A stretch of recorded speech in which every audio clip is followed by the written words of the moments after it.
A teenaged boy is dead while his family, including his 4-year-old sister, narrowly escaped serious injuries after gunmen attacked them as they slept early Saturday morning.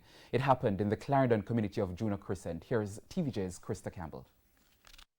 Soldiers patrolling Juno Crescent, just 5 minutes outside of the Clarendon capital of Maypen.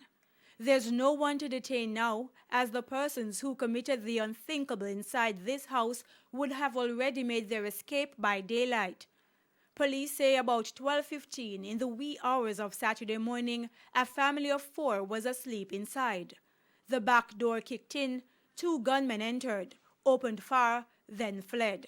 17-year-old Lebanon High School student Javon Smith, better known as Will, was the only fatality.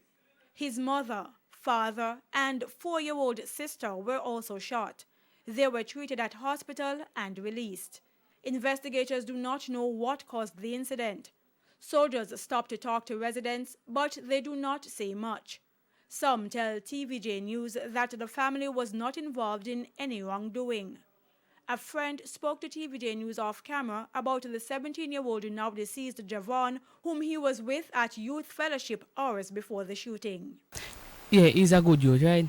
Everybody talk about him. Him go church, home, school, that's all. So, I don't expect, might be I bring something them come up with, but I don't expect that.